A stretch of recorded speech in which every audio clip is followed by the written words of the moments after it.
présent, nous nous sommes rendus compte que, mais attends, mais ce monsieur, il est l'un des problèmes majeurs de la RDC. Il est un des problèmes majeurs de la RDC. Bon, dites-moi, il sort d'où d'abord? On va aller pas à pas. Son père, c'est qui? Son père, c'est... Sa mère, c'est qui? Son père, c'est Kabila, qui a été président du Il a grandi où? Non, je répète encore. Son père, c'est qui? Vous êtes sûr que c'est Kabila? Officiellement, nous savons que son père, c'est Kabila. Il a grandi où? Voilà, officiellement.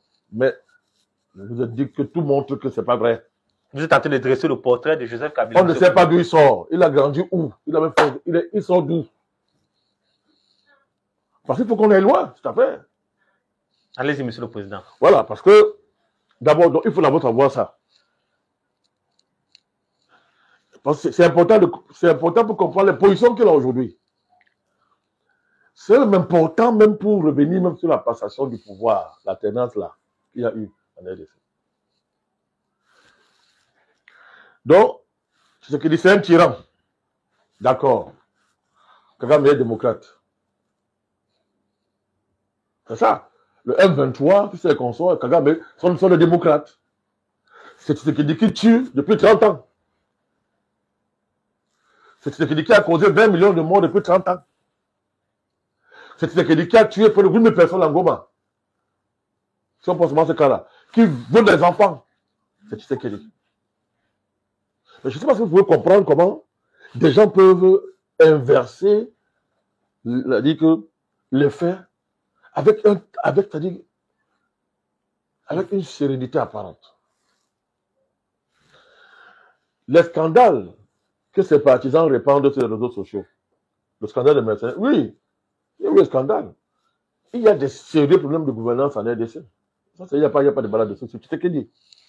Mais, ok, lui là, il est mal placé pour donner des leçons. Il doit mieux que ses thèses, avec sa barbe là. Au lieu de parler pour dire des bêtises comme ça. Dan Getler, c'est qui? Dites-nous, monsieur le président. Dan Getler était son homme des mines. Ni Congolais, il était Congolais ni de père, ni de mère, machin. Dan Getler, c'était un Israélien. Faites des recherches sur lui. Donc, il reproche, lui, à Tshisekedi, ce qu'on lui a passé le temps à faire quand il était au pouvoir.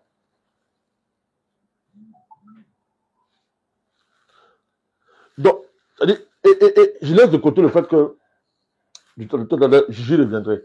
Vous ne pouvez pas reprocher à celui que vous estimez être le problème de la RDC. À M. Tshisekedi, ce que vous avez fait, même en pire, je dis bien, même en pire que lui. Quand vous étiez au pouvoir. Quand vous étiez au pouvoir. Et par là, donc, vous soutenez le M23 et Paul Kagame. Vous te dites carrément que le M23 sont les Congolais.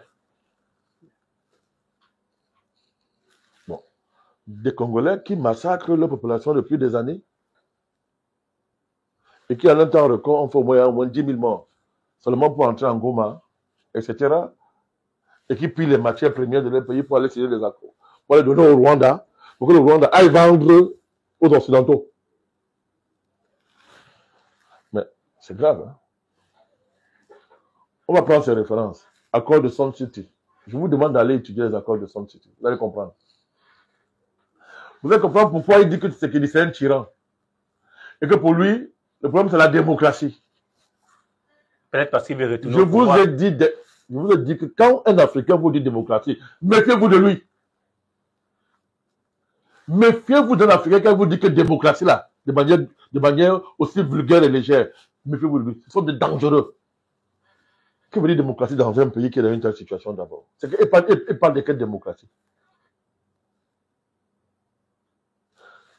Démocratie veut dire que, il a si bien dit, il dit que les accords de Sun City sont le socle de toute perspective de paix, en RDC. Sun City, c'est quoi? Paix et stabilité. C'est ça qui a débouché sur la constitution actuelle. Or, c'est quoi cette constitution? Elle consacre l'avènement d'une armée espagnole en RDC. Tu vas appeler une armée espagnole? Allez savoir ce qu'on appelle auberge. Allez savoir ce que, quand on dit auberge espagnole, vous remplacez auberge par armée espagnole. Ça veut dire quoi? C'est une armée qui n'appartient pas. C'est une armée qu'on ramasse la nationalité de toutes parts dans le monde. On ramasse n'importe qui, on met là dans l'armée. Des mercenaires. Ouais, c'est-à-dire que je vous dis que c'est même pire que les mercenaires. Donc, Sun City vise donc à sacraliser en fait l'inexistence possible d'une armée digne de son nom en RDC, capable de défendre les frontières du pays et de protéger le territoire. Donc, Sun City, c'est l'apologie et la consécration, n'est-ce pas, du projet de prédation internationale, du projet occidental des Grands Lacs, à savoir, à défaut de balkaniser la RDC, d'en faire un pays qui n'existe pas et qui n'appartient pas à ses populations. C'est de ça qu'il s'agit. Mais c'est ce qu'avait l'appel démocratie. C'est ce que lui, c'est ce qu'il a pratiqué durant son règne. Vous voyez ça? Vous voyez pourquoi on parle de démocratie? Il ne condamne pas le M23, il ne condamne aucun crime, il ne condamne rien, il ne condamne pas l'agression du Rwanda sur son prétendu pays. Il ne condamne rien, il dit que son problème, c'est Tshisekedi. Il s'est vraiment figé, il s'est vraiment focalisé sur le président Tshisekedi. Je laisse de côté le fait qu'il est propriétaire des milices lui-même, qu'il finance avec l'argent qu'il a volé quand il est au pouvoir. Mais c'est de ça qu'il s'agit.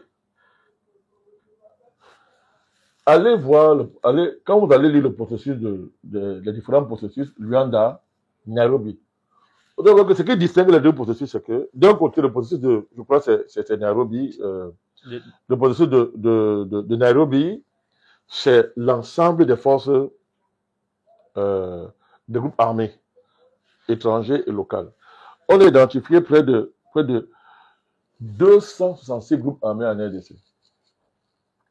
Sur le contrôle de qui? Parmi lesquels 252 d'origine locale, 14 de sources étrangères. Et sur le contrôle de qui, Monsieur le Président? Peu importe. Mais comment vous ne comprenez pas l'importance d'une armée dans un tel pays? Vous voyez que tout ça, c'est pour qu'il n'y ait jamais d'armée dans ce pays-là, qu'il n'y ait pas d'armée. Et pour renforcer votre... Attendez, non, le processus de Luanda et Nairobi, l'enjeu à la fin, puisque Luanda, c'est le processus qui oppose simplement la RDC et le Rwanda, parlons comme ça. Oui, oui. Luanda. Mais le but à terme, c'est de fusionner les deux processus. C'est ça l'idéal. De les fusionner, cantonner les groupes rebelles. C'est clair. Identifier leurs origines, qui est qui, on sépare les Congolais des autres groupes rebelles. Et à la fin, donc, les groupes rebelles, les groupes là, on aide à ce que chacun rentre dans son pays, on les reste dans leur pays. Vous voyez? Et en principe, c'est terminé. Cet accord-là devait être signé à Luanda, je crois, le 15 décembre. Qui a boycotté la réunion? Paul Kagame.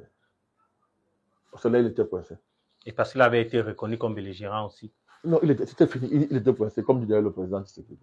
Donc, vous voyez donc que Kabila se permet, alors que le pays traverse une situation aussi grave, il prétend qu'il est Congolais. Juste après, j'ai jamais voulu insister sur sa nationalité. Parce qu'il dit que bon, il a quand même été président pendant 18 ans. Je dis que bon, ok, d'accord.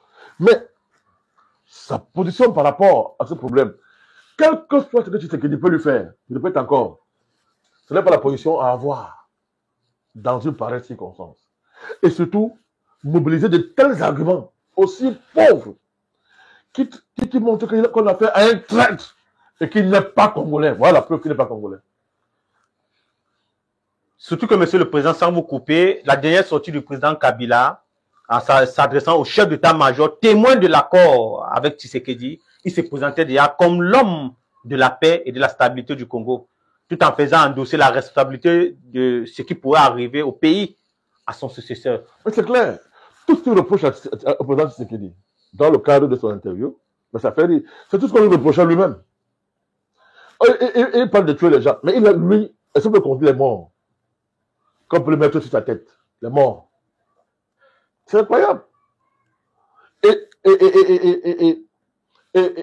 comme il fallait que les arguments qu'il met en avant, n'est-ce pas, éclairent sa position, nous constatons que les arguments ont justement éclairé sa position. Mais ils sont allés même plus loin.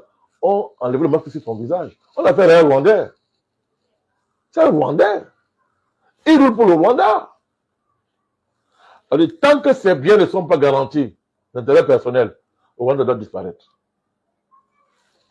Moi, ici, ceux qui pensent que ce monsieur, il faut l'arrêter, il faut le mettre aux arrêts et le faire répondre de ses actes. C'est une haute trahison. Une haute trahison Oui, contre c'est une la haute République trahison. démocratique du Congo, Tout monsieur à le fait. Président.